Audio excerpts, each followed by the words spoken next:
Where's the tension? In my view, it is a tension between fundamentally different ways of understanding what relation is. So I agree with that. And my problem with Latour is that I open something like Reassembling the Social, and I'll find one view on one page and precisely the contrary view on the next, which gives me the feeling that he isn't concerned about the difference between them, which for me is absolutely fundamental. And it's the difference between a network imagining and this word, for some reason, stuck in Suzanne Kuchler's throat yesterday, meshwork. And the difference between them is precisely the way I've tried to understand them. The meshwork is if we think of the world as a knot of tangled lines, where the line itself, which is a movement, a flow of material, is the relation. It's not connecting A and B, it's not between one thing and another. It is going along. You look at an air view of a river system, or an alluvial delta, or something like that, and that's the kind of thing that you'll see. No connections there, but you could say, if you wanted, that this line of this particular tributary is a relation, just as we might say that somebody relates a story, or as we walk through a landscape, we relate it in a certain kind of way. And I think that there is an absolutely fundamental difference between that understanding of relation and an understanding of a relation as a between A and B kind of thing, and that's been obscured by what I've seen of actor network theory. I absolutely concur. I think a quick corrective on this crude characterization of Latour. Look, I know it was acteur réseau.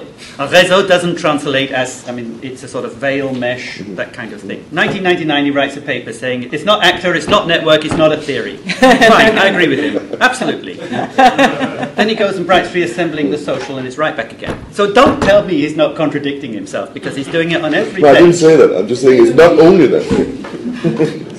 I'd like to carry on with knot, and I bet everybody in this room has had an image of their own knots, and my two have been one in my jewellery box with chains that are impenetrable, and the other is on my allotment with plastic coated wire that I can undo quite easily around the beans, for example. So I'm actually interested to think a bit more about the materiality of the knot and the materials in which the knot is made, because while the image of the knot is very evocative and provocative and interesting in the way you describe it, Tim, as strands of material in motion, which then are not bounded entities but rely on the tensions. The actual material of which the knot is made is incredibly important, and I want to put material, I suppose, back on the table. I completely agree with Jeanette that we must put materials back on the table. I wrote a paper called Materials Against Materiality, which was precisely to do that. I was getting fed up with the way in which theoretical discussions of materiality didn't seem to have anything to say about materials at all, and I think we need to reverse that. So I endorse what you say. Also, I think